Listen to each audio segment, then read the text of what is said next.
News that a WA prison is under investigation.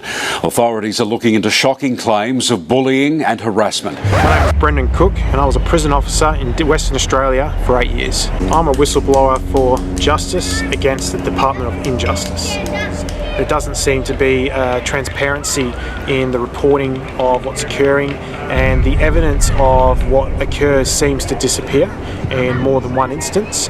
There's also intimidation tactics used by the Department of Justice to ensure that these reports don't see the light of day and these women don't stand a chance. So I'm doing this because I've got a sister, and if she was exposed to the type of conduct which these women have been reporting to me, not only would I be sickened, but I would be deeply disturbed that anyone could be exposed to this within their workplace. And I will never, ever, ever recommend this job to another female friend or colleague ever again. Prison officers at the Southwest facility are facing shocking allegations. 7 News has been given a copy of the allegations. Much of it is simply too graphic to report, but it includes serious allegations, threats of rape, sexual advances and even death threats. One woman says she was confronted with decapitated dead animals left at the doorstep after speaking out. 1 week, this possum, the next, a puppy. It's understood nearly 20 complainants have come forward. You expect to have your colleagues and your peers protecting you and looking out for you, and not be acting like the actual perpetrators that they're looking after. My family were some of the original settlers that arrived in the Swan River colony. I've got a long history of ancestors who fought in wars for our country, protecting our rights and freedoms, and I feel like it's my purpose and to honour them and respect them, but also fighting for the freedoms that they fought so heavily for in those wars. This is my story about corruption, collusion and nepotism within the Department of Justice, as I represent members who are associated with our organisation called Red Union. Recently I was contacted by what we call a whistleblower who was impacted in a workplace with some serious accusations of what had occurred. She had attempted to follow the chain of command in reporting what had occurred in our workplace, being Bunbury Prison. Unfortunately, she did not get the support she needed, and she came to us to support her through this. And she's one of 20 or something? So there's 20 plaintiffs that have now come forward. They have approached WorkSafe, who is now investigating the matter. These matters range from internal harassment of a sexual nature, stalking behaviours, outright harassment, verbal abuse, unsolicited texting, emails, phone calls, accessing data, government databases to obtain personal information on where these people live, and then harassing them at their homes, showing up to sporting commitments like cricket games and making lewd jokes and calling them out as they're trying to play their sports, and a whole range of matters. We've got reports going back decades of this occurring. The biggest problem that we face at this stage is there doesn't seem to be transparency in the reporting of what's occurring, and the evidence of what occurs seems to disappear in more than one instance. There's also intimidation tactics used by the Department of Justice to ensure that these reports don't see the light of day and these women don't stand a chance to get their perpetrators held to account. This was recently on the news, correct? It was. Can you describe what the news report did? So the news report made it clear that there was in fact an investigation occurring within Bunbury Regional Prison. Now WorkSafe WA are investigating that matter. They have, last time I checked, they had about 20 complaints come through. Since that report got aired on Channel 7 News and throughout the week, there's now a number of other people that have stepped forward and made complaints. The number now is more than 20. We're not sure exactly what the total number is now, but we are fully aware that there are daily reports being made now from past and present officers. And this isn't just a single event or one-off type. this is like a long history of systematic abuse occurring and corruption in the system. Is that what you're actually saying, Brendan? That's exactly right. Now, there is an internal department called the Professional Standards Division. That department itself has been managing these complaints for years now. They have stated, I've got emails which state that they tell people they're an independent division within the Department of Justice that investigate these claims. Recently, when I attended the Industrial Commission, I found out from the head of the Professional Standards Division, being Jim August, that they are in fact not an independent division within the Department of Justice, and that they work with the Department of Justice and with the superintendents. So they're misleading officers into reporting to them and then covering up what has occurred and what has been reported to them. We've had reports come in where the matter was so serious and they didn't get any help, that they've actually picked up, sold everything, and they've moved interstate to get away from the people and the perpetrators. For someone to do that, you'd have to have really experienced some very serious trauma. And a lot of these people who have stepped forward and gone through this have never actually returned to the workplace due to the trauma of what they've experienced. There's people who turn around and say that they didn't, that nothing happened, but there is documented evidence that these people have that shows that this did occur and nothing was ever done. It was put under the carpet, so to speak. I believe some of the disturbing aspects of this story is the intimidation aspect. So people will go to these victims' houses, knock on their windows, they'll do drive-bys, they'll shout things out and late at night. One lady, in fact, had decapitated animals left at her doorstep on 2 different occasions to try and intimidate her out of speaking up. There's death threats. There's threats of harm if they were to speak out. So not only are they intimidating witnesses, but the state government is enabling them to do that by failing to investigate and report into what's occurring. Now, we call on the CCC to conduct an independent investigation into what's occurring and to not allow the Department of Justice to be involved in this in any way, shape or form.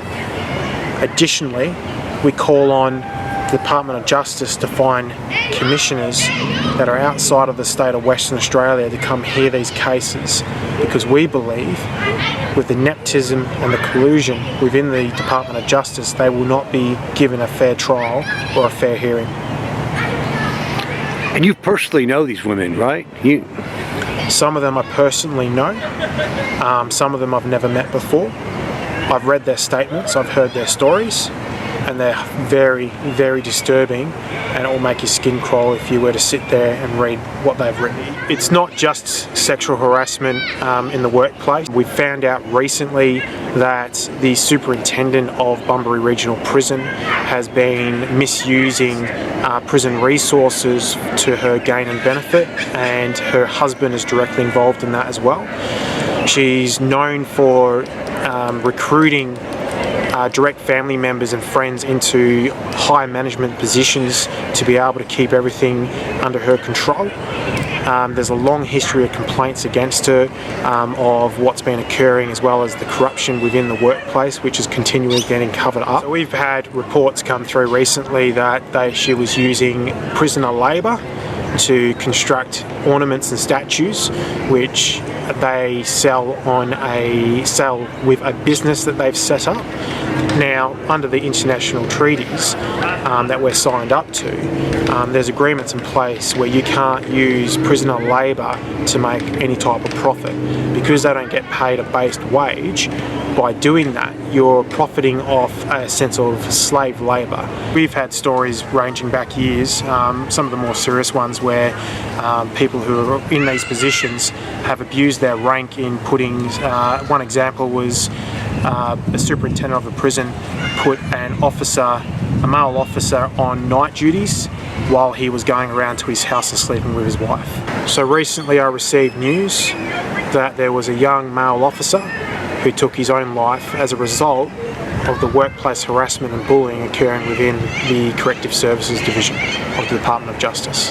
When these things get reported, the department takes it on itself to go and find the people that have reported these things and make threats to them not to withdraw their complaints, which we're hearing time and time again. It gets to the point where people no longer want to report these things because they're too intimidated by what they've experienced with the threats of losing their job or action being taken against them because they're going up against the Department of Justice, which obviously is connected to our courts and judicial systems. Well, welcome to WA, the Wild Wild West, where it seems like nothing is off limits, especially if you're in the right position, such as a superintendent role. Officers are losing faith very, very, very quickly in the superintendents and also the upper management of these systems, as well as the Department of Justice, due to the do as I say, not as I do type situations that they put everyone through. So it's systematic. It's bigger than just one prison, right? Does this go all the way to the top? So this goes statewide now. It started off in Bunbury Regional Prison. Now that the call's been put out to show that this has been investigated, we're getting complaints and people stepping forward from all over the state. Some of the examples is we're getting reports from Hakea Prison, Casuarina Prison, as far as Broome. There's a prison in Broome where we're getting reports back from as well. So this is statewide. This isn't isolated to one prison. This is a statewide issue. Is it political in nature as far as political parties go, or is it some sort of other connections to any other organisations? This has been an ongoing issue for many years, whether it's a Liberal or Labor government. The amusing thing, I think, is you'd think that a Labor government would equal a better work environment or better workplace conditions. Unfortunately, that's the opposite. Since Labor has gotten in, those workplace conditions have deteriorated and they have not improved at all. And it's been a very sharp decline in workplace rights and conditions ever since Labor's gotten in. So for many, many years, people wondered what the link was between these superintendents and upper management positions, as well as the people within the Department of Justice. We've recently discovered that there is, in fact, a purple circle of individuals who have control of the system itself. We've been able to tie links to a lodge called Hail with Justice, and there is a lot of superintendents and people in the judicial system that attend that lodge, and that's a Freemason lodge. And the more we dig, the more we find there's a connection between this lodge and the people that work within the system, especially the Department of Justice. Hail with Justice, I believe it's located in Doubleview. So this is a group of Freemasons which are sort of controlling this system, and they've been in power for quite a while? That's correct. So these people who are within this system, they work within a superintendent upper management role, so pretty much what we consider to be upper rank or top brass.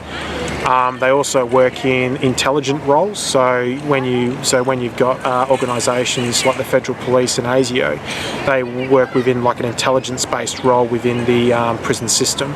And with the reports I've gotten, it spreads out to other organisations like the WA Police, etc. And are you prepared to name these individuals that are involved in this purple circle? So I would prefer not to name the individuals. They're well known for threatening people and coming after people, so to speak. So we've been compiling a list of names of people that attend that lodge and the connections for those people. And that's something that we will be giving to the CCC, and if the CCC fails to investigate it, then we'll take it above them. It's not just the Department of Justice and the Professional Standards Division that are involved in covering these antics up. When we attended the Commission recently, the people that were representing the perpetrators of these offences were the State Solicitor's Office, so that's obviously the government lawyers. Now, the fact that taxpayers are funding for the legal defence of perpetrators within the system should be disturbing for everyone. We also had a Professional Standards Division, the head of that, which is Jim August, misrepresenting his position in the Commission, saying that he was there as the work health and safety representative. I found out during the week that he's got no qualification or any standing to be a work health and safety representative, so he's misrepresented his position. Now, the fact that he's the head of the professional standards division, so an investigative body for misconduct within the workplace, is very disturbing that he's committing fraud in a commission. I'm the National Secretary of the Sworn Officers Professional Association of Australia. If there's anyone out there that works at the state government who have similar stories to what I've just expressed, please step forward, please report it. If you don't want to report it to our organisation, report it to WorkSafe or report it to the CCC. There is now an investigation happening to expose what's occurring within state government, and it's particularly the West Australian state government, so much so that the Federal Human Rights Commission has expressed interest in looking into what's occurring. Now, if that was to occur, then there would be an inquiry into the state government and its workplaces, so please step forward and say something if you can. So watch this space. We're not done yet. We're going to continue to expose.